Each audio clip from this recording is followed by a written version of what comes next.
Coleridge. Right, good. வேர்ட்ஸ்வொர்த்தும் கால்ரிட்ஜும் தான் அந்த இங்கிலாந்துல பண்ணாங்க. ஏன்னா அதுக்கு முன்னாடி நம்ம இங்கிலீஷ் ரைட்டர்ஸ் எல்லாம் எப்படி பார்ப்போம்னா நியோ கிளாசிசிஸ்ட் அப்படின்னு படிப்போம். தே blindly followed classical writers and they wanted they were promisingly kept their writing just as the followings of classicists. வேர்ட்ஸ்வொர்த்தும் கால்ரிட்ஜும் தான், எஸ்பெஷலி வேர்ட்ஸ்வொர்த் தான் first poetry art common men மீடியமா இருக்கணும் அப்படின்னு ஆசைப்பட்டார்.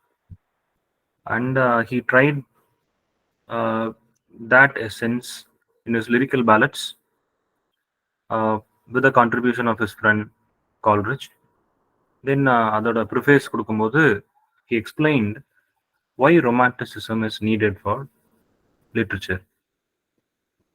ஒருவேளை வேர்ட்ஸ்வொர்த் கால்ரிட்ஜ் இல்லாம இருந்தாங்கன்னா அந்த அந்த இடம் வேக்கமாவோ அல்லது வேற அவங்கள ரீப்ளேஸ் பண்ணி வேற ரைட்டர்ஸோ அல்லது அவங்களே அவங்களுக்கு முன்னாடி இருந்த மாதிரி என்ன நியோ கிளாசிஸ்டா இருந்திருந்தாங்கன்னா என்ன ஆயிருக்கும் அப்படின்னா ஆர்ட் அப்படின்றது ஒரு எலைட் மீடியமாக தான் இருந்திருக்கும். நம்மலாம் ஆர்ட் படிச்சிருக்க முடியாது. ஓகே, ஸோ கலீல் ஜிப்ரான் சொல்ற மாதிரி everything happens for a reason. இப்போ அதே மாதிரியான ஒரு மூமெண்ட் தான் இங்க American romanticism. I am just trying to give you a very short introduction to American romantics. ஒரு few minutes-ல we'll move on to the subject. But this introduction will be very important. இந்த American romantics எல்லாமே யாரெல்லாம் பார்ப்போம்னா இங்க வந்து Herman மெல்வைல், வேற உங்களுக்கு தெரிஞ்ச நேம்ஸா சொல்லணும்னா Emerson, Thoreau, Nathaniel Hawthorne, Walt Whitman, Emily Dickinson, இவங்க எல்லாமே American romantics. Edgar Allan Poe எல்லாருமே அமெரிக்கன் ரொமான்டிக்ஸ். இந்த அமெரிக்கன் ரொமான்டிசிசம் அப்படின்றது எங்க இருந்து இன்ஃப்ளூயன்ஸ் ஆனாங்கன்னா யூரோப்பியன் கவுண்டர் பார்ட்ஸ்ல இருந்து. But they try to develop their own unique voice in American literature, American English literature. And அவங்களோட எக்ஸ்பெரிமெண்ட்டே கொஞ்சம் ரொம்ப நியூவா இருந்துச்சு. But I hope you all know that romantic means new, novelty இல்லையா? அப்போ இவங்க இந்த அமெரிக்கன் ரொமான்டிசிசம்ல அவங்க எதெல்லாம் தீமா எடுத்துக்கிட்டாங்க அப்படி. இப்போ பிரிட்டிஷ் ரொமான்டிசிசம்ல அவங்களுக்கான மெயின் தீம் என்னன்னா நேச்சர் லைஃப் இதான். ஆனா இங்க வந்து அமெரிக்கன் ரொமான்டிக்ஸோட மெயின் தீம் என்னன்னா democracy, freedom, then escape from slavery, அப்புறம் அவங்களோட லேண்ட்ஸ்கேப். இதெல்லாம் தான் அவங்களோட தீம்ஸா இருந்துச்சு. அண்ட் இது நம்ம எப்படி பார்க்குறோம் அப்படின்னா it was a reaction to the enlightenment era. I'm just typing that in chat box. If you want, you can take notes.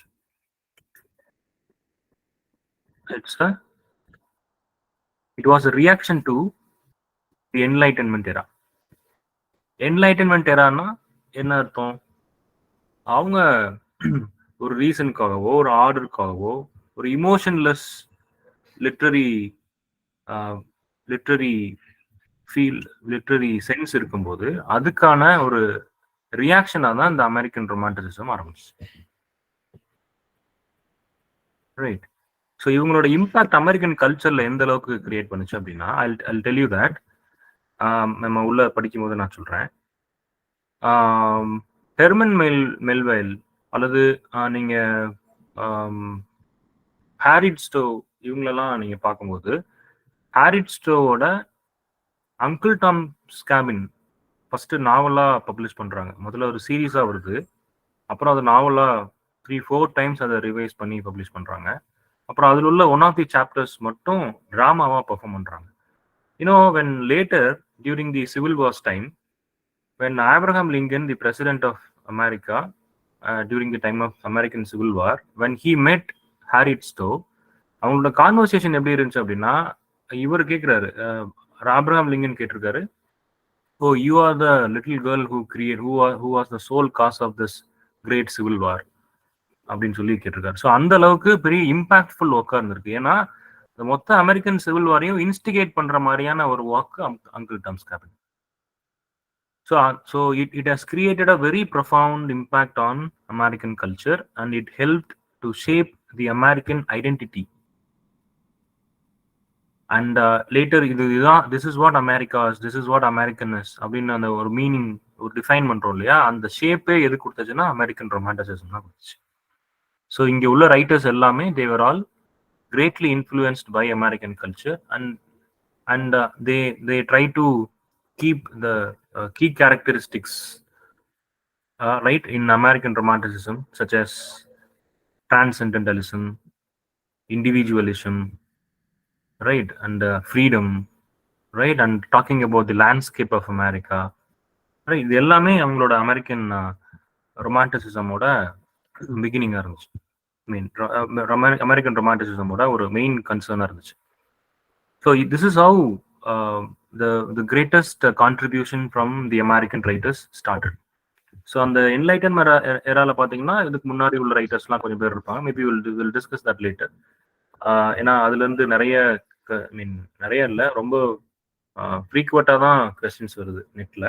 So I have not touch that since we should not waste time here in class.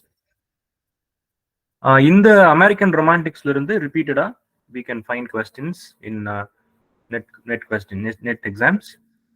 இதுல மெயினா questions எப்படி இருக்கும் அப்படின்னா, add out மாதிரி எந்த work வந்து யார் எழுதல, அல்லது இவங்களோட ஒர்க்ல இது எதெல்லாம் இருக்கு, அல்லது தீம்ஸ் கொடுத்து கேட்டிருந்திருப்பாங்க. அப்புறம் வந்து சில வேலை கேரக்டர்ஸ் நேம் கொடுத்து எந்த ஒர்க்ல உள்ள கேரக்டர்ஸ் அப்படின்னு கேட்டிருக்காங்க. So based on the analysis of the previous year question papers I have prepared this session.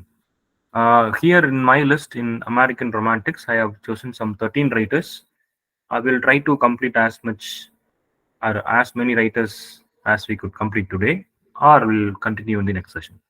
So we'll start with Frederick Douglass. இவர் வந்து ஒரு abolitionist. You know what is called abolitionist? Abolitionist அப்படின்னா இந்த ஸ்லேவரியை abolish பண்ணணும்னு work பண்றாங்க இல்லையா, அவங்களுக்கு பேர் தான் abolitionist. Frederick Douglass எப்படிப்பட்ட ஒரு abolitionist அப்படின்னா, he himself was a slave. இவர் வந்து ஒரு ஆப்ரோ American. Frederick Douglass, an Afro-American. நான் ஃபர்ஸ்டே சொன்னேன், நான் இங்கே தனியாக ஆஃப்ரோ அமெரிக்கன்ஸ் தனியாக, ஒயிட் பீப்புள் தனியாக, ஒயிட் ரைட்டர்ஸ் தனியாக நான் எடுக்கல. But I have divided the list of writers into few segments. Romantics அந்த மாதிரி, அப்புறம் வந்து இண்டிபெண்டன்ட் ரைட்டர்ஸ், அந்த மாதிரி கொஞ்சம் செக்மெண்ட்ஸாக நான் பிரிச்சிருக்கேன். நான் அந்த ரேசியல் டிஸ்கிரிமினேஷன் இங்கே ரைட்டர்ஸில் இல்லை. So we'll start with Frederick Douglass. So as I told you, Frederick Douglass was a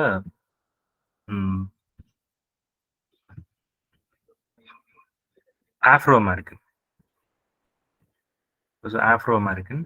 And he himself was a slave, right? And அவரோட பயோகிராஃபில பார்த்தோம்னா எப்படி இருக்குன்னா, he was born into slavery அப்படின்னு கொடுத்துருப்பாங்க.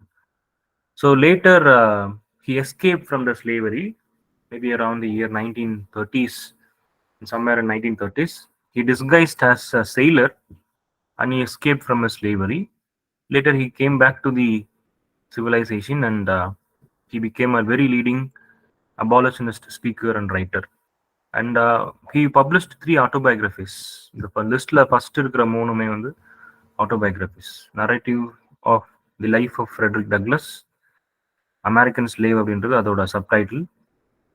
Then My Bondage and My Freedom, Life and Times of Frederick Douglass. இது மூணுமே இவரோட autobiography. அது எப்படி 3 ஆட்டோபயோகிராஃபி எழுத முடியும் அப்படின்னு கேட்டா, இவர் எழுதியிருக்காரு. எப்படின்னா, இவரோட இது வந்து இவர் லைஃப்ல ஸ்லேவா இருந்த டைம்ல ஸ்லேவரியிலேருந்து எஸ்கேப் ஆன பிறகு, இவர் ஒரு பாப்புலர் அபாலிஷனிஸ்ட் ஆன பிறகு, அபாலிஷனிஸ்ட் ஸ்பீக்கர் ஆன பிறகு இவர் மீட் பண்ண persons. And during his disguised condition, ஒரு ஒளிஞ்சிருந்தார் இல்லையா மாறுவிடத்துல, அந்த டைம்ல உள்ள இவரோட எக்ஸ்பீரியன்ஸ், இந்த பீப்புள் ஹி மெட், அந்த எக்ஸ்பீரியன்சஸ் எல்லாத்தையுமே இந்த 3 ஆட்டோபயோகிராஃபிஸ்ல ஷேர் பண்ணியிருக்காரு. இந்த ஹீரோயிக் ஸ்லேவ் அப்படின்றது ஒரு நாவல். ஆக்சுவலா அது narrative, novel type of narrative. அது மெமோயர் அப்படி கூட வச்சுக்கோங்களேன், ஒரு memory sharing memoir. And that is one of the chapters of my bondage and my freedom. I repeat, My Bondage and My Freedom is one of the autobiographies of Frederick Douglass. அதுல உள்ள one of the chapters தான் இந்த heroic slave அப்படின்றது. 1852ல தனியா publish பண்ணாரு. Later அதை வந்து my bondage and my ஃப்ரீடம்னு 55ல ஆட்டோபயோகிராஃபி எழுதும்போது ஒரு சாப்டர்ஸா ஒன் ஆஃப் தி சாப்டர்ஸா அதை ஆட் பண்ணிக்கிட்டாரு. Okay, will go by order. So civil war டைம்ல he advocated for the black soldiers in Union Army. For that he met the American President Abraham Lincoln several times, and he advocated for the black soldiers participation in Union Army. அப்புறம் வார்லாம் முடிஞ்சதுக்கு அப்புறம் அவருக்கு வந்து பெரிய பெரிய political போஸ்டிங்ஸ்லாம் கொடுத்தாங்க. ஒரு டைம்ல அவருக்கு வந்து வைஸ் பிரசிடென்ட் ஆகிறதுக்கான நாமினேஷன்லாம் கூட கிடைச்சிச்சு. ஸோ அந்த மாதிரி ஒரு பெரிய ஒரு பொலிட்டிக்கல் லீடரா இருந்தார். அப்புறம் ஒரு நியூமரஸ் பாயிண்ட் என்ன அப்படின்னா, இந்த டக்லஸ் அப்படின்ற நேம் வந்து வால்டர் ஸ்காட்டோட ஒரு one of the poems the Lady of the Lake by Walter Scott. There's a poem called The Lady of, I'm typing that in chat box, The Lady of the Lake அப்படின்ற ஒரு poem, Walter ஸ்காட்டோட one of the poems. அந்த போம்ல ஒரு character வரும். அந்த கேரக்டரோட name வந்து எலன் டக்லஸ். அவங்க ஆக்சுவலா ஒரு ஃபீமேல், ஒரு விமன். அவங்க வந்து ஒரு ஒரு ஒரு பிரேவ் லேடியா இருப்பாங்க. எலன் டக்லஸ் அப்படின்ற ஒரு character the Lady of the Lake அப்படின்ற போம்ல வரக்கூடிய ஒரு கேரக்டர், வால்டர் ஸ்காட்டோட போம். அந்த கேரக்டர்ல இன்ஸ்பயர் ஆகி தான் இவர் அந்த நேம் எடுத்துக்குவார், டக்லஸ்ன்ற நேம் எடுத்துக்குவார். So this is just an additional information. Then the contribution of Frederick Douglass, first வந்து அந்த 3 autobiography, narrative of the life of Frederick Douglass, an American slave, a memoir, autobiography, மசச்சூசெட்ஸ் அப்படின்ற காலனியில் இவரோட டைம், இவர் வந்து ஸ்லேவா இருந்த time describe பண்ணியிருப்பாரு. Right. இவரோட இந்த இவரோட ஸ்லேவா இவர் இருந்த டைம்ல how dehumanizing people who are following slavery, how dehumanizing they were, right? And he experiences a very physical and emotional abuse. அது எல்லாத்தையுமே இங்க டிஸ்கிரைப் பண்றாரு. Then how much painful it will be for a slave when he is separated from his family, and when the slave is denied of his basic human rights. அது எல்லாத்தையுமே இந்த narrative of the life of Frederick டக்லஸ்ல ரொம்ப பியூட்டிஃபுல்லா explain பண்ணியிருப்பார். 1845ல publish ஆன ஒரு work அது. இது வந்து ஒரு கிராண்ட் சக்சஸ். எந்த அளவுக்கு கிராண்ட் சக்சஸ் அப்படின்னா, இதோட பப்ளிகேஷன் டைம்ல அவுட் ஆஃப் ஸ்டாக் போற அளவுக்கு இது வந்து ஒரு கிராண்ட் சக்சஸ் இது. ஸோ இதில் எஜுகேஷனோட இம்பார்ட்டன்ஸ், இந்த பவர் ஆஃப் ஹியூமன் ஸ்பிரிட், இது எல்லாத்தையுமே இதில் ரொம்ப டீட்டெயிலாக டிஸ்கஸ் பண்ணியிருப்பாரு. 2வது autobiography my bondage and my freedom, 1855ல பப்ளிஷ் ஆன ஒரு ஆட்டோபயோகிராஃபி. இது வந்து இவரோட ஃபர்ஸ்ட் ஆட்டோபயோகிராஃபி இருக்கு இல்லையா, narrative of the life of Frederick Douglass an American slave, அதோட எக்ஸ்பான்ஷன் தான் இந்த second autobiography my bondage and my freedom. இதுல வந்து ரொம்ப விவிட் டீட்டெயில் கொடுக்குறாரு. எப்படி கொடுக்குறாருன்னா, ஏர்லி சைல்ட்ஹுட்ல இருந்து இவரோட ஃப்ரீடமுக்காக எஸ்கேப் ஆகிற டைம் வரைக்கும் இதுல எக்ஸ்பிளைன் பண்றாரு, மை பாண்டேஜ் அண்ட் மை ஃப்ரீடம்ல. Right, hope I am making you clear. இவரோட ஏர்லி சைல்ட்ஹுட்ல இருந்து இவர் ஒரு மாதிரி ஒரு அடலசன்ஸ் டைம்ல அந்த ஸ்லேவரியில இருந்து எஸ்கேப் ஆகுறாரு. ஒரு செயலர் மாதிரி டிஸ்கைஸ் பண்ணி அங்கிருந்து தப்பிச்சு ஓடி வந்துடுறாரு. அப்படிதான் அவர் அங்கிருந்து எஸ்கேப் ஆகிறார். அந்த டைம் வரைக்கும் உள்ள டிஸ்கிரிப்ஷன் தான் my bondage and my freedom அப்படின்றது. ஸோ இங்க என்னெல்லாம் எக்ஸ்பிளைன் பண்றாருன்னா, பொலிட்டிக்கல் அண்ட் சோசியல் தாட் எல்லாம் எப்படி ஒரு ஸ்லேவ்க்குள்ள டெவலப் ஆகுது, and how a slave is influenced, right. அந்த அப்புறம் வந்து ஒரு இவரோட personal the growing commitment as an abolitionist, especially in American slavery system, how he developed that political and social ideology, அதெல்லாம் இதுல வந்து ரொம்ப பியூட்டிஃபுல்லா எக்ஸ்பிளைன் பண்றாரு.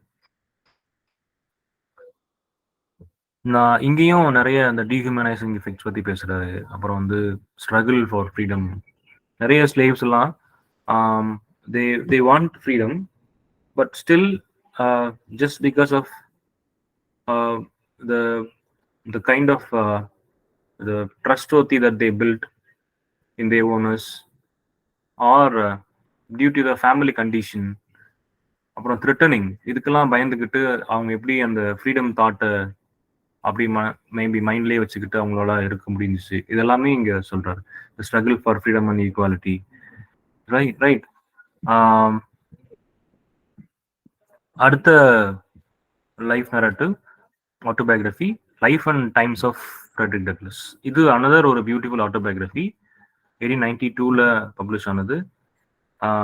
ரொம்ப ரொம்ப ஒரு comprehensive crisp account of his life and career இங்கே பார்க்க முடியும். Life and times of Frederick Douglass அப்படின்றதுல இதுல வந்து ஒரு ஹோல் லைஃபையும் கவர் பண்றாரு ஃப்ரம் ஹிஸ் பர்த். ஏன்னா Frederick Douglass was born slave. இவர் அப்பாவும் ஸ்லேவு, இவரோட ஃபேமிலியே ஸ்லேவரியில தான் இருப்பாங்க.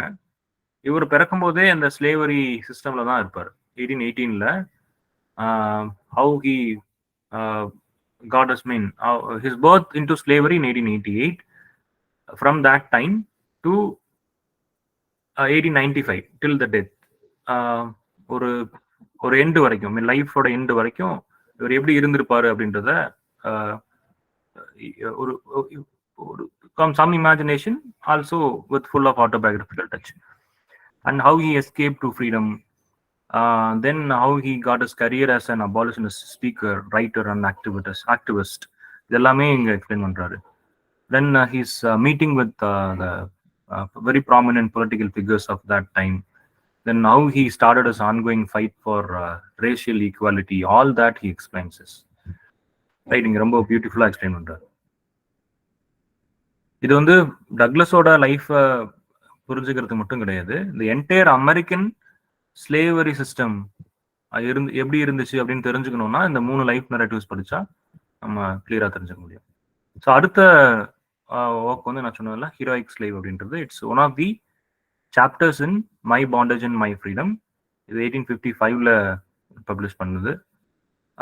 இங்க வந்து டக்ளஸ் வந்து ஒருத்தரோட ஸ்டோரி சொல்றாரு இந்த சாப்டர்ல. அவர் பேர் வந்து Madison Washington. I'm just typing that name in chat box. Madison Washington அவரோட நேம். அவரோட லைஃப் தான் இங்க டிஸ்கிரைப் பண்றாரு. அவரும் ஒரு ஸ்லேவ். ஃப்ரெட்ரிக் டக்ளஸ் மாதிரி மேடிசன் வாஷிங்டனும் ஒரு ஸ்லேவ். டக்ளஸ் வந்து இவர் டிஸ்கைஸ் ஆகி சைலமா டிஸ்கைஸ் ஆகி தப்பிச்சு போயிடுறாரு. தப்பிச்சு எங்க போறாருன்னா ஒரு ஷிப்ல, ஒரு ஸ்டோவிங் ஷிப்ல இவங்க போயிட்டு இருக்காங்க, டிராவல் பண்ணிட்டு இருக்காங்க. அங்கேயும் ஸ்லேவ் தான். அங்க இந்த ரோ பண்றது, அப்புறம் அந்த போட்ல ஹெல்ப் பண்றது, அந்த மாதிரி வேலை எல்லாம் செய்வதற்கு ஸ்லேவ்ஸ் இருப்பாங்க இல்லையா, அந்த மாதிரி ஒரு ஏன்னா அந்த ஷிப் வந்து அந்த டீப் மசச்சூசெட்ஸ் அப்படின்ற காலனில இருந்து மெயின் ஸ்ட்ரீம் அமெரிக்காவுக்கு வருது. ஸோ அதனால அந்த ஷிப்ல ஏறி வருவாங்க. அப்படி ஏன்னா அங்க வந்தா இங்கேருந்து ஈஸியாக தப்பிச்சு போக முடியுன்ற ஐடியால வந்துட்டு இருப்பாரு. ஸோ அப்படி வரும்போது 1843ல Frederick Douglass met a person called Madison Washington, who explains him or who narrates Douglas what kind of struggle he had undergone when he was a slave and how he escaped. Right.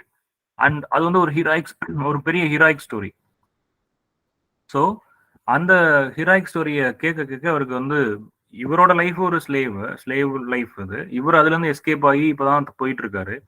So அங்க ஒருத்தரை meet பண்றாரு. அவரும் இவரை மாதிரி escape ஆகி முன்னாடி escape ஆகி வந்தவர் தான். அவரோட லைஃப் எப்படி இருந்துச்சு?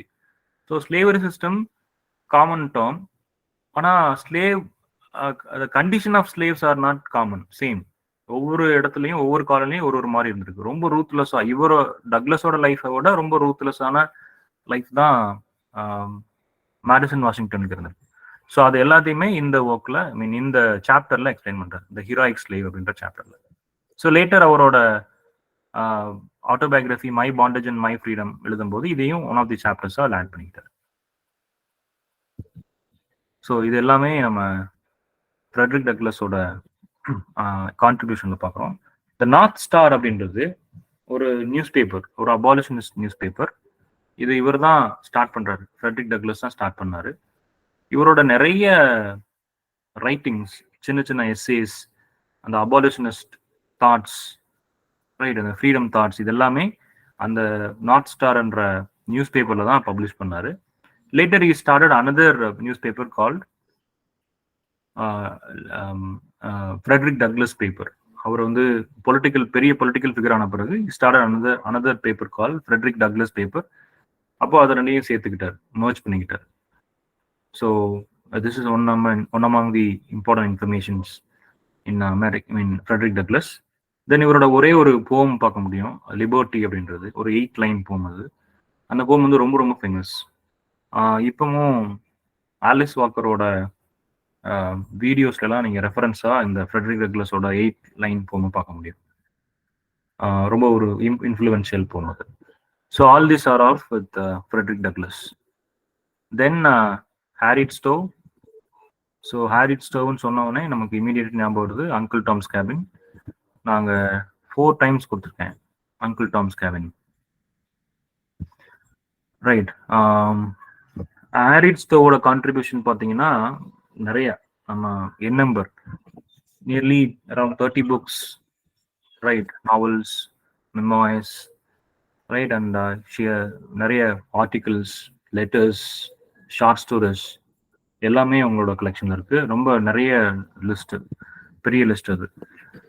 ரொம்ப இம்பார்ட்டண்ட்டான ரைட்டிங்ஸ் மட்டும், நெட்ல அதிகமாக ஃபோக்கஸ் பண்ணக்கூடிய ஏரியாஸ் மட்டும் நான் கான்சென்ட்ரேட் பண்ணியிருக்கேன். அங்கிள் டாம்ஸ் கேபின் ரொம்ப very influential work in whole America. My voice is breaking. My network is clear. Sir. Is it clear now? Is it clear now? Yes, sir. It's clear. Yes, sir. Okay. So Uncle Tom's Cabin is an unavoidable work, an exceptional creation from Harriet Stowe's contribution. அஃபிஷியலா 1852ல அதை publish பண்ணாங்க. அதை வந்து நிறைய டைம்ல வேற ரீசன்ஸ்க்காக revise பண்ணிக்கிட்டே இருந்தாங்க. முதல்ல வந்து நேஷனல் எரான்ற நியூஸ் பேப்பர்ல அதை ஒரு சீரியலா பப்ளிஷ் பண்ணிட்டு இருந்தாங்க. டெய்லி ஒரு சாப்டர் மாதிரி பண்ணிட்டு இருந்தாங்க. அதுக்கு ஒரு சப்டைட்டில் யூஸ் பண்ணுங்க. ஃபர்ஸ்ட் ஸ்டார்டிங்ல பிகினிங்ல the man that was a thing, அதான் அதோட subtitle. Uncle Tom's cabin the man that was a thing அப்படின்ற சப்டைட்டில் வந்துட்டு இருந்துச்சு. லேட்டர் வந்து லைஃப் அமாங் தி லவ்லி அப்படின்னு மாத்திக்கிட்டாங்க, சப்டைட்டில் மாத்திக்கிட்டாங்க. புக்கா 1852ல அஃபிஷியலா பப்ளிஷ் பண்ணாங்க. இதுக்கு நிறைய 3 சப்டைட்டில்ஸ் இருக்கு. ஆக்சுவலா சொல்ல போனா 4. The man that was a thing first, life among the லவ்லின்றது செகண்ட் சப்டைட்டில், அப்புறம் அந்த கிரேட் அமெரிக்கன் நாவல்னு மென்ஷன் பண்ணுவாங்க. அப்புறம் கிரேட் அமெரிக்கன் நாவல்ன்றதை நீங்க ஞாபகம் வச்சுக்கோனா, ஏன்னா எல்லா நாவல்ஸுமே கிரேட் அமெரிக்கன் நாவல்ஸ் தான் சொல்லுவாங்க. Then finally uncle Tom's cabin the history of a Christian slave அப்படின்னு சொல்லி சொன்னாங்க. History of a Christian slave அப்படின்றது வந்து இங்கிலாந்துல லண்டன்ல இதை பப்ளிஷ் பண்ணும்போது இந்த சப்டைட்டில் பப்ளிஷ் பண்ணாங்க. So remember, history of the Christian slave அப்படின்றது it is a subtitle for uncle Tom's cabin novel by Harriet Stowe when it was published in England. Otherwise, the great American novel, The Man That Was a Thing, life among the lovely எல்லாமே அந்த news பேப்பர்ல வரும்போது, அப்புறம் 1852ல புக்கா publish பண்ணும்போது வந்தது work. இது வந்து வெரி பவர்ஃபுல் ஒர்க். அங்கிள் டாம்ன்றவர் தான் இங்க ப்ரொட்டகனிஸ்ட். அங்கிள் டாம் ஒரு ஸ்லேவ், அவரு who was sold away from his family and he was forced to endure the harsh realities of slavery. வேற வழி கிடையாது அவருக்கு. அவரோட ஃபேமிலி சிச்சுவேஷனுக்காக ஒரு அக்செப்ட் பண்ணியிருக்க மாட்டாரு, but he was sold out, right. And இது அப்புறம் வந்து இன்னொரு கொஞ்சம் கேரக்டர்ஸ் வரும். எலிசா அப்படின்னு சொல்லி ஒரு slave. Eliza, I am just typing that in chat box. Eliza, இவங்க வந்து இன்னொரு ஸ்லேவ். அங்கிள் டாம் அவங்க தான் வந்து இங்க ப்ரொட்டாகனிஸ்ட். எலிசான்றவங்க இன்னொரு ஸ்லேவ். அவங்களோட அவங்க சன் பேர் வந்து ஜார்ஜ் ஷெல்பி. எலிசாவோட சன் பேர் வந்து எலிசாவோட சன்னும் அவரோட நேம் கிடையாது. எலிசாவோட சன்னோட அவங்க எஸ்கேப் ஆகி போயிடுவாங்க. ஸோ அவங்களோட கேரக்டர்ஸும் இங்கே ரொம்ப ஒரு பியூட்டிஃபுல் டிஸ்கிரிப்ஷனாக இருக்கும். அப்புறம் ஜார்ஜ் ஷெல்பி அப்படின்னு சொல்லி ஒரு ஸ்லேவ் ஓனர் ஒருத்தர் இருப்பாரு. அவர் ரொம்ப எங்கா இருப்பாரு.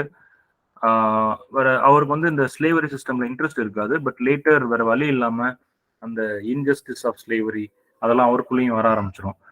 ரைட். அது how he was initially troubled by the injustice of ஸ்லேவரின்றதெல்லாம் அதில் ரொம்ப பியூட்டிஃபுல்லாக கொடுத்துருப்பாங்க. ரைட். இது வந்து இது வந்து மோர் தென் 20 லாங்குவேஜ் டிரான்ஸ்லேட் பண்ணியிருக்காங்க. ஸோ அந்த அளவுக்கு ரொம்ப இன்ஃப்ளூயன்ஷியலான ஸ்டோரி. ரொம்ப பயங்கரமான ஒரு டிராஜிக் மூட் இந்த நாவல் வந்து கொடுத்துச்சு. So that very detailly explain the Americans the injustice of slavery or the actions in slavery right are terrible அப்படின்றத எக்ஸ்பிளைன் பண்ணது இந்த நாவல். ரைட். ஓகே. ஸோ அந்த அளவுக்கு இது ரொம்ப இன்ஃப்ளூயன்ஷியலான ஒரு novel. The history of a Christian ஸ்லேவ்னு இது வந்தப்போ அங்கிள் டாம் வந்து எப்படி இங்கே ப்ரொபகேட் பண்ணாங்கன்னா, அவர் வந்து ரொம்ப ஒரு டிவோட்டட் கிறிஸ்டியன் அவர். But he was sold as a slave due to his family condition. He was sold as a slave and he was forced to leave his family and undergo the harsh realities of slavery அப்படின்னு இதை propagate பண்ணாங்க. So ரொம்ப ஒரு பவர்ஃபுல்லான ஒரு moving நாவல் இது. நான் already முன்னாடி நான் சொன்ன மாதிரி ஆப்ரஹாம் லிங்கன் டைரக்டா மென்ஷன் பண்ற அளவுக்கு இந்த நாவல் வந்து இதோடைய எசன்ஸ் இருந்துச்சு. தென் ஹாரியட் ஸ்டோவோட கான்ட்ரிபியூஷன்ல இந்த கொஞ்சம் லிஸ்ட் இருக்கு. Dred a tale of the great dismal swamp அப்படின்றது இன்னொரு நாவல். 1856ல வந்த ஒரு anti slavery novel. Uncle Tom's கேபினோட சக்சஸ்க்கு அப்புறம் ஹாரியட் ஸ்டோ வந்து 1856ல அந்த நாவல் பப்ளிஷ் பண்ணாங்க. ஒரு ஆன்டி ஸ்லேவரி நாவலா பப்ளிஷ் பண்ணாங்க. இது வந்து எங்க நடக்கும் அப்படின்னா, வர்ஜீனியான்ற காலனிக்கும் நார்த் கேரலினான்ற காலனிக்கும் நடுவில் இருக்கக்கூடிய ஒரு லேண்ட்ஸ்கேப் தான் இந்த நாவலோட செட்டிங். இந்த setting of the novel Dred is between Virginia and North Carolina. A landscape that is between Virginia and North Carolina. இந்த நாவலோட ப்ரொட்டாகனிஸ்ட் வந்து நீனா கார்டன். நாவலோட ப்ரொட்டாகனிஸ்ட் நேம் வந்து நீனா கார்டன். அவங்க வந்து அவங்களோட அப்பாவோட பிளான்டேஷன்ல அங்க இருப்பாங்க. ரொம்ப ஒரு ஐடியலிஸ்டிக்கான ஒரு பர்சன். ஸ்லேவரி அவங்களுக்கு பிடிக்காது, அப்போஸ் பண்ணிட்டே இருப்பாங்க. ஒரு நாள் அவங்களுக்கு ஒரு பிரதர் இருப்பாரு. அவர் பேர் வந்து டாம். அவர் வந்து ரொம்ப ஒரு சாடிஸ்டிக்கான ஒரு ஸ்லேவ் ஓனர். அந்த அவங்களுக்கும் அந்த ட்ரெட் அப்படின்னு டாம்க்கும் நீனாக்கும் எப்பயுமே கொஞ்சம் ஒத்து வராது, சண்டை போட்டே இருப்பாங்க. ஸோ அங்கே ட்ரெட்னு சொல்லி அவங்களுக்கு ஒரு ஸ்லேவ் இருப்பார். அவர் வந்து ஒரு எஸ்கேப் ஸ்லேவ், ஆனால் ரொம்ப இன்டெலிஜென்ட், ரொம்ப ஒரு கரிஸ்மாட்டிக் ஸ்லேவ் அவர். ஸோ அவர் ரொம்ப ஒரு ஆம்பிகியஸ் கேரக்டரா ட்ரெட்டை வந்து காமிச்சிருப்பாங்க. ஒரு பயங்கரமான ஒரு ப்ரீச்சரா இருப்பாரு, ஒரு பெரிய ஒரு கிஃப்டட் லீடர், ஒரு பார்ன் கிஃப்டட் லீடர். ஸோ அவருக்கு வந்து ஒரு ஐடியா இருக்கும். என்ன ஐடியானா, ஸ்லேவரியை கம்ப்ளீட்டா அபாலிஷ் பண்ணணும்னா அது வந்து ஒரு பிளட்டி ரெவல்யூஷனால தான் முடியும். ஐ மீன் வயலன்ஸ்னால தான் முடியும். ரைட். ஒரு வயலன்ஸ் ரிபல்லியன் மூலமா தான் ஸ்லேவரி அபாலிஷ் பண்ண முடியும் அப்படின்னு ரொம்ப ஒரு டீப் தாட் இருக்கிற ஒரு ஆள். ஸோ ஒரு டைம்ல என்ன ஆகும்னா, ட்ரெட் வந்து அங்கேருந்து போய் ஒரு கன்ஃபரன்டேஷன்லாம் ஸ்டார்ட் பண்ணுவார். அந்த என்ஸ்லேவ் பீப்புளை வச்சு ஒரு பெரிய இதெல்லாம் ஸ்டார்ட் பண்ணுவார். அது இன்ஸ்பயர் பண்ண ட்ரை பண்ணுவார். பட் ஃபைனலாக ட்ரெட்டை வந்து கொண்டுருவாங்க. ஒரு ரயட்ல ட்ரெட்டை வந்து கொண்டுருவாங்க. இப்போ அந்த ட்ரெட்டோட டெத்தை எப்படி காமிப்பாங்க அப்படின்னா, ஒரு ஒரு ஒரு பவர்ஃபுல்லான ஒரு டிஸ்டர்பிங் ஸ்டேட்டை அந்த மொத்த சொசைட்டிலையும் கிரியேட் பண்ண மாதிரியும். ஸோ ட்ரெட்டோட டெத்னால தான் ஒரு கிரேட் ரெபலியன் ஸ்டார்ட் ஆச்சு அகெயின்ஸ்ட் ஸ்லேவரி, ஒரு ஆன்டி ஸ்லேவரி மூவ்மெண்ட் ஸ்டார்ட் ஆச்சு அப்படின்னு இந்த நாவலில் எக்ஸ்பிளைன் பண்ணியிருப்பாங்க. ஸோ ஒரு partial support to the violence lovers அப்படின்னா, the people who believed that slavery can be abolished only through creating a blood revolution அப்படின்னு நினைக்கிறவங்களுக்கு ஒரு சப்போர்ட்டா அந்த நாவல்ல கொடுத்துருப்பாங்க.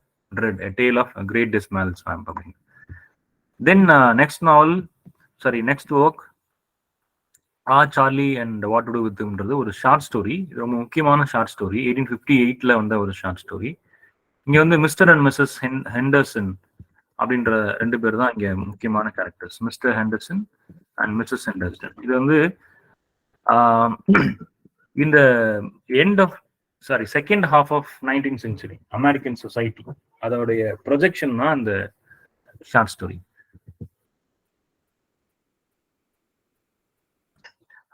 சார்லின்னு சொல்லி அவங்க 2 பேருக்கு ஒரு பையன் இருப்பாரு. அவர் ரொம்ப ஒரு வில்ஃபுல் சைல்டா இருப்பாரு. அதனால அவர வந்து என்ன பண்ணுவாங்கன்னா, அவரோட தாத்தா வீட்டுக்கு அனுப்பி வச்சுருவாங்க. அவரோட கிராண்ட் ஃபாதரோட வீட்டுக்கு அனுப்பி வச்சுருவாங்க. அது வந்து அங்க என்ன நினைப்பாங்கன்னா, அங்க போனா அவருக்கு ஹார்ட் ஒர்க் இருக்கும். ரெஸ்பான்சிபிலிட்டி ஆட்டோமேட்டிக்கா பில்ட் ஆகும்னு நெனச்சு அவங்க அனுப்பி வைப்பாங்க.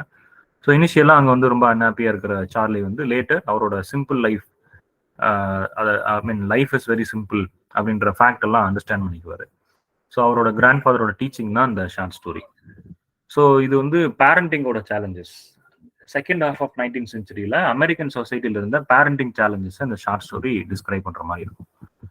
தென் த மினிஸ்டர்ஸ் ஊவிங், இது ஒரு நாவல் பை ஹாரிட் ஸ்டோவ், 1859ல பப்ளிஷ் ஆன ஒரு நாவல். இதோட செட்டிங் வந்து Rhode Island, right? Road Island அப்படின்ற அந்த காலனி தான் setting. I'm talking about the minister's wooing, 1859ல வந்த ஒரு நாவல். ரோட் ஐலண்ட் தான் அதோட செட்டிங். இங்க வந்து மேரி ஸ்கூடர் அப்படின்னு சொல்லி ஒருத்தவங்க இருப்பாங்க, ஒரு யங் உமன். அவங்களோட லைஃப் தான் இந்த நாவல். இந்த நாவல் லாயல்ட்டி எல்லாம் பத்தி பேசுற ஒரு நாவல் அது. மேரி ஸ்கூடர் வந்து ரொம்ப ஒரு ஒரு ஒரு ஆஸ்பைரிங் யங் உமன். அவங்களுக்கு ஒரு லவ் இருக்கும்.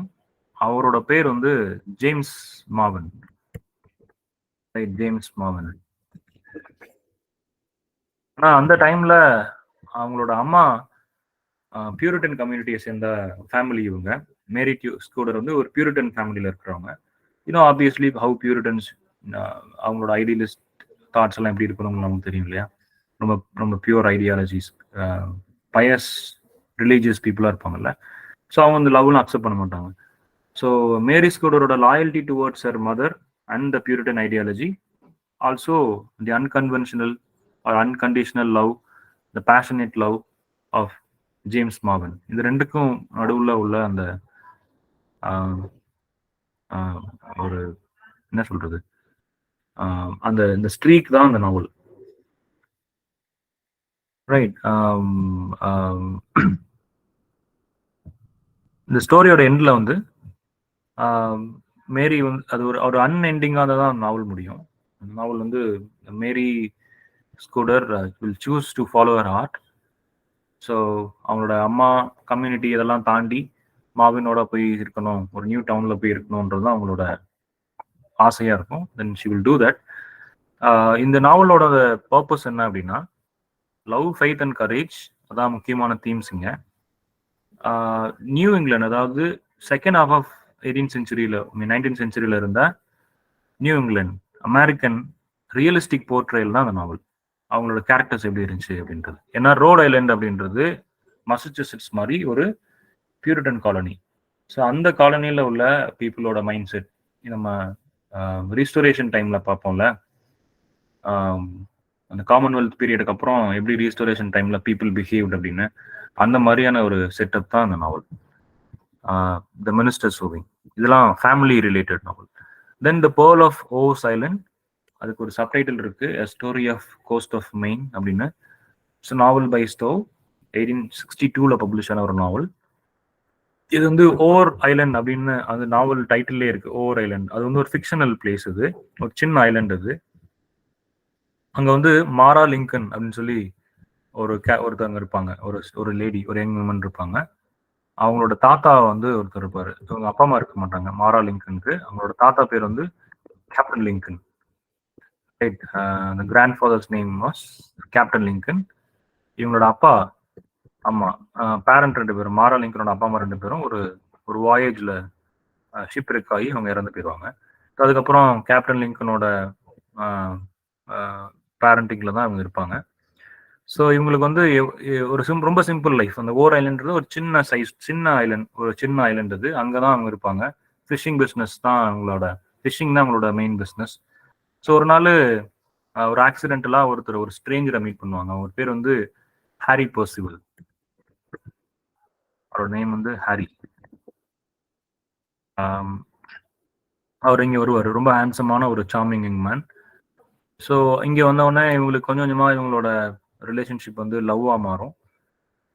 ஒரு டைமில் அவங்கள they will get married. Mara and Percival, they both will மேரி. அவங்க வந்து போர்ட்லேண்ட் அப்படின்ற ஒரு டவுனுக்கு போவாங்க. அங்கே போனோடனே இவங்களுக்கு முன்னாடியே ஒரு பயம் இருக்கும், பர்சிவல் பாதியில விட்டுட்டு போயிடுவானோ அப்படின்னு. அங்கே போய் இவங்க நினைச்ச மாதிரியே பர்சிவல் வந்து ஒரு இல்னஸ்னால இறந்து போயிடுவாரு. ஸோ ஒரு widow Mara right, Mara Lincoln widow ஆயிட்டு அவங்களோட யங் சன்னோட ரிட்டர்ன் ஓவர் ஐலண்டுக்கு வந்து she will reunite with her grandfather and she will decide to raise her son on the island itself, not leaving back to the Portland. So அந்த மாதிரி இந்த novel முடியும். இதுவுமே loss of love right and unconditional sense of love, redemption, இது எல்லாமே இந்த நாவலோட தீமா இருக்கும். இதுவுமே ரொம்ப ஒரு very realistic portrayal of people of America in the second half of 19th century. ரொம்ப ஒரு காம்ப்ளெக்ஸான ஒரு கேரக்டரிஸ்டிக் நாவல் அது. Then pink and white irony by Harriet Stowe 1871 வந்த ஒரு சோசியல் சட்டையர். இது ஒரு 19th century அமெரிக்கன் சொசைட்டியை கம்ப்ளீட்டாக கிரிட்டிசைஸ் பண்ண ஒரு நாவல் இது, பிங்க் அண்ட் ஒயிட் ஐரனி அப்படின்றது. இங்கே வந்து இதோட ப்ரொட்டாகனிஸ்ட் வந்து ஆக்னஸ் விக்ஃபீல்டு, ரொம்ப பியூட்டிஃபுல்லான ஒரு யங் உமன். அவங்களோட நேம் வந்து ஆக்னஸ் விக்ஃபீல்டு. இவங்களுக்கு வந்து சோசியல் ஸ்டேட்டஸ் அப்புறம் ஃபேஷன் இதெல்லாம் ரொம்ப பிடிக்கும். She is obsessed with fashion and social status. So அதனால என்ன பண்ணுவாங்கன்னா, she will marry a rich man called George Trackey. அவனோட ஹஸ்பண்ட் பேர் வந்து ஜார்ஜ் ட்ராக்கி. ஏன்னா அப்புறம் கொஞ்ச நாள்லயே இந்த மேரேஜ் வந்து போர் அடிச்சிடும். ஏன்னா ஜார்ஜ் ட்ராக்கி வந்து ரொம்ப ஒரு டல் பர்சன், போரிங் பர்சன். ஆனால் ஆக்னஸ் விக்ஃபீல்டு அப்படிப்பட்டவங்க கிடையாது, வெரி ஃபேஷனபிள். ஸோ என்ன பண்ணுவாங்க, ஜார்ஜ் ட்ராக்கியோட வந்து வெளியில வந்து ரிலேஷன்ஷிப்ல இருந்து வெளியில வந்து she will start spending time with a group of other fashionable young women who are that time they were known as pink and white tyrants. Pink and white tyrants அப்படின்றது here is a reference. It mean a group of women who were fashionable and young, fervous young women like Agnes Wickfield. இவங்கள மாதிரியே fashionable group of உமன்னா இந்த pink and white டைரன்ஸ் அப்படின்றது. So இங்கிருந்து அவங்களாம் என்ன பண்ணுவாங்கன்னா, they are obsessed with their appearance. So they use their beauty to manipulate and they try to control men.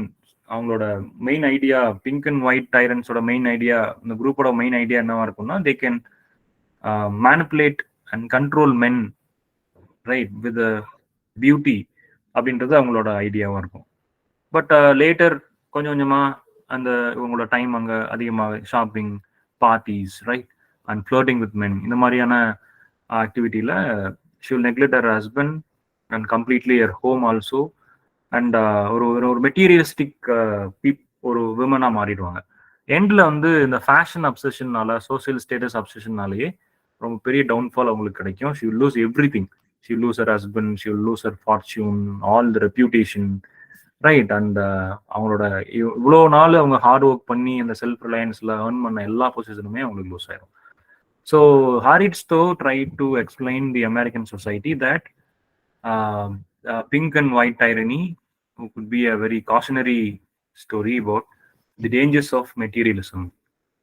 American society is moving towards materialism and that is not good for the people அப்படின்றது explain பண்ணதான் அந்த novel pink and white tyranny. And then we and our neighbours, இது வந்து ஒரு நாவலோட sequel. 1875 வந்தது we and our neighbours அப்படின்றது. My wife and I அப்படின்றது இன்னொரு நாவல் 1871 வந்தது, அதான் நான் முன்னாடி கொடுத்துருக்கேன். 1871 மை ஒய்ஃப் அண்ட் ஐ அப்படின்ற ஒரு நாவல். அந்த நாவலோட சீக்வல் தான் வி அண்ட் ஆர் நெய்பர்ஸ் அப்படின்றது. அதுக்கு வி அண்ட் ஆர் நெய்பர்ஸ்ன்ற நாவலுக்கு ஒரு சப்டைட்டில் இருக்கு, the records of an unfashionable street அப்படின்றது அந்த நாவலோட சப்டைட்டில். அந்த மை ஒய்ஃப் அண்ட் ஐ அப்படின்ற அந்த நாவல், ஃபர்ஸ்ட் நாவல் 1871 வந்த நாவல் வந்து ஒரு semi autobiographical novel right. Please note that it is a semi autobiographical novel. ஒரு யங் கப்பலோட ஸ்டோரி அது. அந்த கப்பல் பேர் வந்து Harry and Helen Henderson. I'm telling the story of my wife and I 1871 வந்த நாவல். கேரக்டர்ஸ் வந்து Harry and Helen Henderson. நீங்க வந்து மேரேஜில் உள்ள சேலஞ்ச் பற்றி பேசியிருப்பாங்க, ஃபேமிலி லைஃப் பற்றி பேசியிருப்பாங்க. ஹாரி வந்து எப்படிப்பட்டவர்னா, ரொம்ப intelligent young man, very kind person. ஆனால் ஐடியலிஸ்டிக்காக இருப்பார். ஹெலன் வந்து ரொம்ப beautiful, intelligent and materialistic. C difference. Harry வந்து ஐடியலிஸ்டிக், அவரோட ஒய்ஃப் ஹெலன் வந்து மெட்டீரியலிஸ்டிக். மேரேஜ்க்கு முன்னாடி they will, I mean actually love marriage. They will fall in love and they get married quickly. When very soon they will realize that they are different kind of people. They are different people in their ideology. ஹாரிக்கு வந்து he want to live a simple life, but Helen longs for wealthy life, right? ஒரு social ஸ்டேட்டஸ்க்காக இருக்கணும்னு நினைப்பாங்க. இந்த இது எந்த அளவுக்கு போயிரும்னா Harry will lose his job. அப்புறம் வந்து with his family is forced to move with Harry's parents. அங்க வந்து ஹெலன் இஸ் ஹியூமிலியேட்டட் அந்த சிச்சுவேஷன்னால. தென் Sheel start recent Harry. So அந்த மாதிரி அந்த ஹியூமிலியேஷன் போயிட்டே இருக்கும். அப்புறம் ஆலின் ஆல்டன் அப்படின்னு இன்னொரு கேரக்டர் ஒருத்தர் வருவாங்க. ஹெலன் வந்து இவரை மீட் பண்ணுவாங்க, ஆலின் ஆல்டன் அப்படின்னு. அவரோட ஃப்ளோட் பண்ணுவாங்க, ரைட்? அங்கே கொஞ்சம் அவங்க ஒரு ரிலேஷன்ஷிப் மாதிரி போயிட்டு இருக்கும். பட் ஃபைனலி ஒரு டைம்ல வந்து ஹெலனும் ஆலின் ஆல்டனும் மேரேஜ் பண்ற மாதிரியான பிளான்ல இருக்கும்போது Helen will realise that she truly loves her husband Harry and she'll come back and joins. இதுதான் அந்த my wife and I story. இங்க வந்து லவ்வோட weakness, strength, marriage life, challenges in marriage life இதெல்லாமே சொல்லுவாங்க. இதுவும் ஒரு காம்ப்ளெக்ஸ் கேரக்டர்ஸ் உள்ள ஒரு novel, but realistic portrayal of American society. இதோட சீக்வல் தான் வி அண்ட் ஆர் நெய்பர்ஸ்ன்ற நாவல், 1875ல வந்த ஒரு நாவல். இது வந்து ஆல் டவுன் அப்படின்ற ஒரு ஃபிக்ஷனல் டவுன்ல இதோட செட்டிங். ஓல்ட் டவுன் இதுதான் இதோடைய செட்டிங். நாவலோட செட்டிங் வந்து ஆல் டவுன் அப்படின்ற ஃபிக்ஷனல் செட்டிங். மசச்சூசெட்ஸ்ல இருக்கிற மாதிரி ஒரு இருக்கும். அங்க வந்து ஒரு மாடஸ்ட் ஸ்ட்ரீட். ஆனால் சப்டைட்டில் பார்த்தோம்ல, the records of an unfashionable street அப்படின்னு. அது வந்து ஒரு மாடஸ்ட் ஸ்ட்ரீட். அது அங்கே உள்ள ஒரு குரூப் ஆஃப் நெய்பர்ஸ்குள்ள நடக்கக்கூடிய ஒரு லைஃப் நரேட்டிவ் தான் அந்த ஸ்டோரி. இதோட ப்ரொட்டாகனிஸ்டோட நேம் வந்து டாக்டர் மேரிகோல்டு.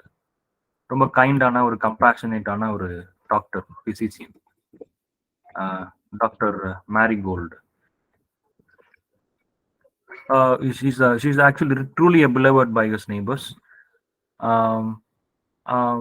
டாக்டர் மேரிகோல்டு வந்து அவரோட ஒய்ஃப் பேரு இங்கே நேம் இருக்காது, அவங்களும் ரொம்ப இன்டெலிஜென்ட்டான ஒரு லேடி. அவங்க பேர் மிஸ்ஸஸ் மேரிகோல்டுன்னு இங்கே மென்ஷன் பண்ணியிருப்பாங்க.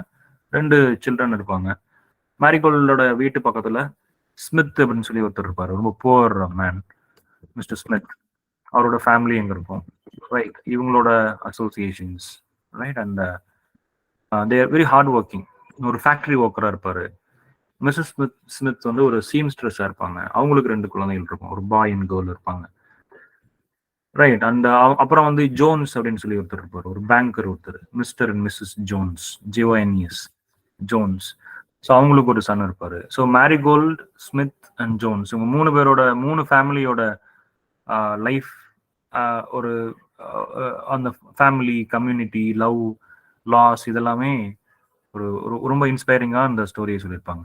ஸோ இதுவுமே ஒரு true projection of American society, irrespective of the social status, how they are kind and compassionate towards each other. So இதெல்லாமே கைண்ட் ஆஃப் ஒரு மாடல் சொசைட்டியை கிரியேட் பண்ணணுன்றது இந்த நாவலோட idea, right? After that the Christian slave by Harriet Stowe. இது வந்து ஒரு play, right? There is another story, short story, Christian ஸ்லேவ்னு, சேம் நேம்ல ஹாரிட் ஸ்டோவோட story, short story. Christian slave இன்னொரு ஷார்ட் ஸ்டோரி இருக்கு, கன்ஃபியூஸ் பண்ணிக்க வேண்டாம். கிறிஸ்டியன் ஸ்லேவ்ன்றது 1852லயே வந்த, 1852ல தான் அங்கிள் டாம்ஸ் கேபின் வந்துச்சு. சேம் இயர்ல அங்கிள் டாம்ஸ் கேபினோட நாவல்ல இருந்து ஒன் ஆஃப் தி சாப்டர்ஸ் மட்டும் எனாக்ட் பண்ணாங்க நிறைய ஸ்டேஜஸ்ல, right? A portion of Uncle Tom's Cabin was enacted on various stages in various occasions in America in the same year, 1852, same year when the novel was published. So அதுதான் அந்த Christian ஸ்லேவ்னு கொடுத்துருக்கேன். அவங்க enact பண்ணும்போது Uncle Tom's Cabin a Christian slave அப்படின்னு சொல்லி அந்த நேம்ல எனாக்ட் பண்ணாங்க. So Uncle Tom's Cabin is a novel. Be clear that Uncle Tom's Cabin is a novel. One of the chapters in Uncle Tom's Cabin was performed as a play. ஒரு ஒரு ஒனாக் play மாதிரி play பண்ணாங்க. அந்த பிளேக்கு subtitle என்ன வச்சுக்கிட்டாங்கன்னா Christian slave அப்படின்னு வச்சுக்கிட்டாங்க. Same year 1852ல வந்தது. Later அதை வந்து ஒரு சின்ன எக்ஸ்ட்ராக்ட் மாதிரி பப்ளிகேஷனாகவும் கொடுத்தாங்க. There is another short story, the same name, A Christian Slave by Harriet Stowe. Hope you are clear. So இது எல்லாமே Harriet Stoweோட கான்ட்ரிபியூஷன்ல பார்க்குறோம். Then next important, very important writer is Herman Melville.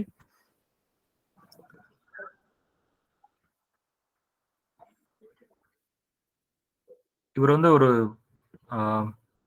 இவரோட லைஃப் ஸ்டார்டிங்கே எப்படின்னா ரொம்ப இப்போ ஆண்டன் சிக்கோ பார்ப்போம் இல்லையா, அவரோட சின்ன வயசுலயே எல்லாரும் வீட்டுல இருந்து போயிட்டாங்க பேங்க்ரப்சினாலன்னு சொல்லி. அந்த மாதிரி ஹெர்மன் மெல்வைலோட லைஃபும் அப்படிதான், ஒரு financial dream.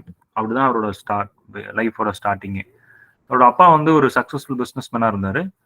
But he died when Melville was 12 years old and family went into ruin, financial ruin.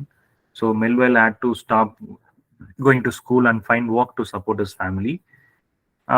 இவரோட அப்புறம் வந்து கொஞ்ச நாள் கழிச்சு என்ன பண்ணிட்டாரு அப்படின்னா, ஒரு டீனேஜ்ல Melville sailed on whaling ships. ஒரு 4 years வந்து அந்த வேலிங் ஷிப்ஸ்ல செயில் பண்ணியிருப்பாரு. அங்கதான் நிறைய இவரோட நாவல்ஸ், லேட்டர் லைஃப்ல இவரோட நாவல்ஸ்க்கு எல்லாத்துக்கும் கண்டென்ட் எல்லாமே அந்த 4 year அந்த ஷிப் வாயேஜ்ல தான் அவருக்கு கிடைச்சிச்சு. மாபி டிக் தான் அவரோட very very important and most important work in American literature. Herman மெல்வைலோட மாபி டிக். மாபி டிக் அந்த மாதிரியான நாவல்ஸ்க்கு கண்டென்ட் எங்க கிடைச்சிச்சுன்னா அவரோட அந்த 4 years of work in whaling ships.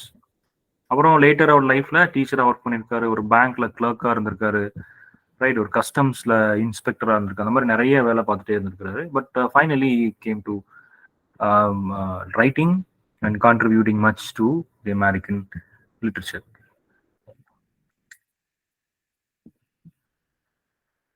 Okay, Moby Dick or the whale, இதுதான் அவரோட ஃபர்ஸ்ட் வெரி இம்பார்ட்டன்ட் நாவல். 1851ல வந்தது. மாபி டிக் அப்படின்றது ஆக்சுவலா என்னன்னா, it's name of a whale, ஒரு வேல். இங்க ஒரு கேப்டன் இருப்பாரு. அந்த கேப்டன் பேர் வந்து அவர் ஆக்சுவலா ஒரு sailor called Ismail, or his name is Ismail.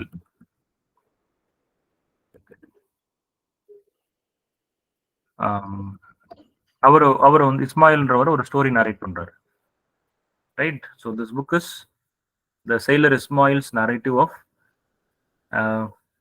ஒரு quest of அஹப் அப்படின்னு ஒரு கேப்டன் இருக்காரு.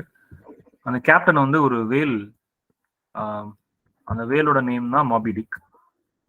ஐ am typing that in chat box. அஹப்னு ஒரு கேப்டன் இருக்காங்க.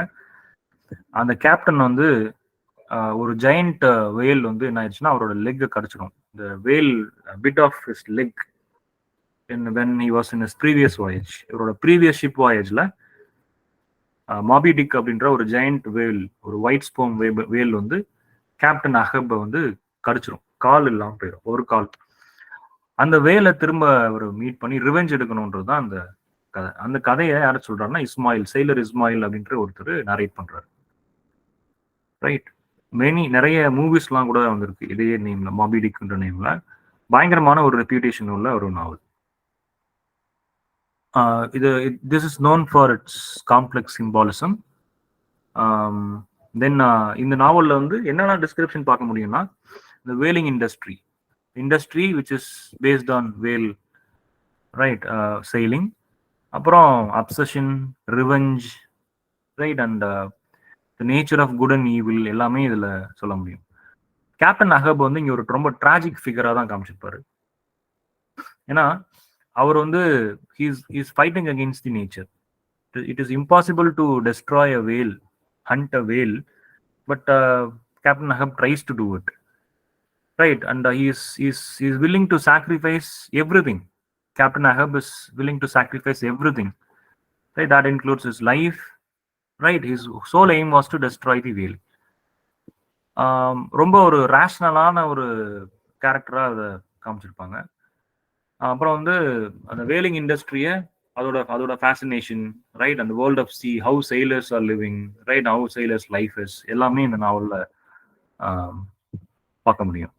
அந்த மாபி டிக் அப்படின்ற வேல் வந்து சிம்பிள்ஸ், பவர் ஆஃப் நேச்சர், அப்புறம் யூனிவர்ஸோட மிஸ்ட்ரி, ரைட். அப்புறம் வந்து வேற என்னன்னா அதோட சிம்பிள்னு பார்க்க முடியும்னா the human thirst for revenge இதெல்லாமே அங்க பார்க்க முடியும். ரொம்ப ஒரு சேலஞ்சிங்கான ஒரு நாவல் அந்த மாபி டிக் அப்படின்றது. Then Typee another novel of Herman Melville. அதோட சப்டைட்டில் வந்து a peep at Polynesian life 1846ல வந்த ஒரு நாவல். It's a semi autobiographical novel. Typee is a semi autobiographical novel. And Herman Melville வந்து நுக்கு ஹிவா அப்படின்ற ஒரு ஐலண்ட்ல சவுத் பசிபிக்ல Nuku I type that in chat box. I am typing that. Nuku Hiva அப்படின்னு ஒரு சவுத் பசிபிக்ல உள்ள ஒரு Island.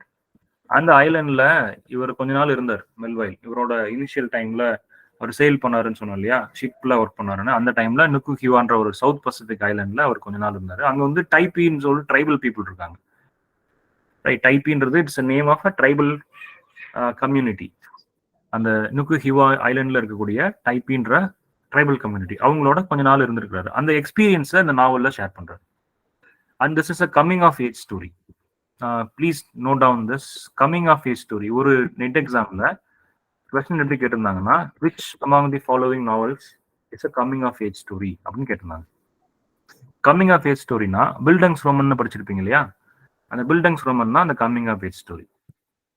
ஒரு கேரக்டரோட பர்த்ல இருந்து அவரோட டெத் வரைக்கும் வராது. அந்த கேரக்டரோட ஒரு அடலசன்ஸ் டைம் வரைக்கும் ரொம்ப டீட்டெயிலா ஒரு விவிட் டிஸ்கிரிப்ஷன் இருக்கிறது பேரு இந்த கம்மிங் ஆஃப் ஏஜ் ஸ்டோரி.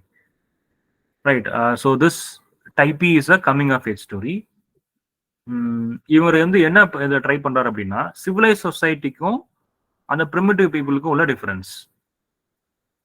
ஏன்னா அந்த டைப்பின்ற பீப்புள் அவங்க எப்படி இருப்பாங்க, அந்த நுக்கு ஹிவால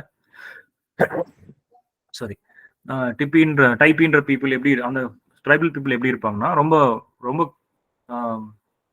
indigenous life. They are very happy living. They are living in harmony with nature. They are carefree people. Right? They are very carefree people. ரொம்ப ரொம்ப ரிலாக்ஸ்ட் வே ஆஃப் லைஃப் இருக்கும். இங்க லேட்டர் வந்து இவரோட சிவிலைஸ் சொசைட்டில லைஃப் பார்த்தோம்னா ரொம்ப forcefully, right, and they R industry oriented, right. அந்த இப்போ இங்க வந்து இம்மாரலா இருக்கிறாங்க ஸோ சிவிலைஸ்டு செட்டில். வேறஸ் இன் டைப்பி பீப்புள் எப்படி இருக்காங்க அப்படின்னா, அவங்க தேவர் much close to the nature. They are morally strong, right, and they celebrate beauty of nature, right. அது அந்த மீன் the difference between civilized society and the primitive people, அதான் அந்த story. Right. இங்க வந்து இவரோட எக்ஸ்பீரியன்ஸ் எல்லாமே இவர் இங்க ஷேர் பண்றாரு. So this is wonderful novel by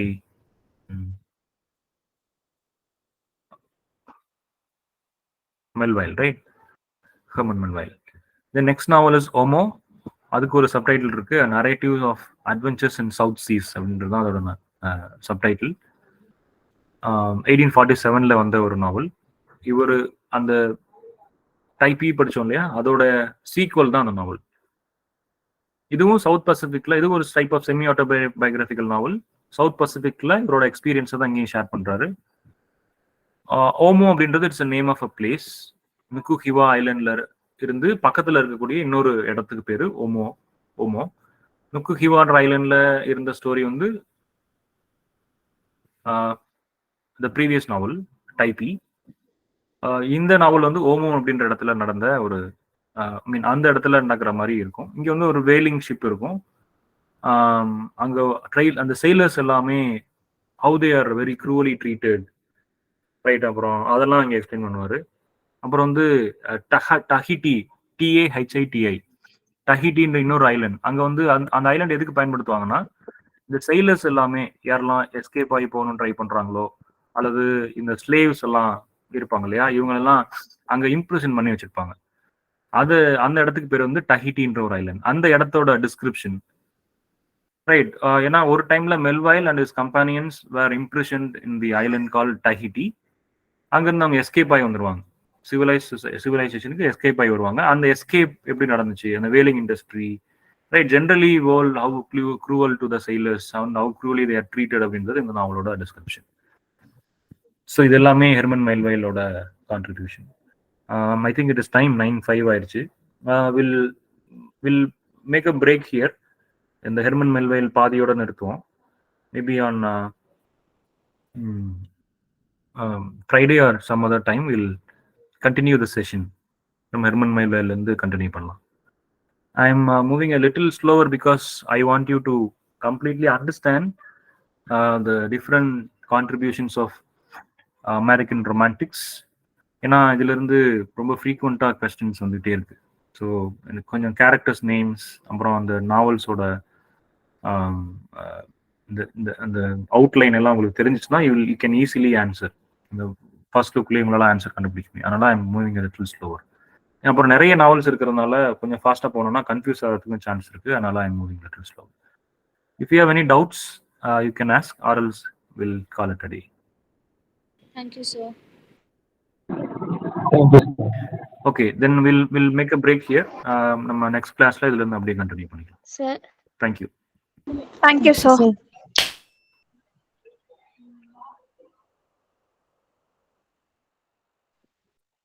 Thank you, sir.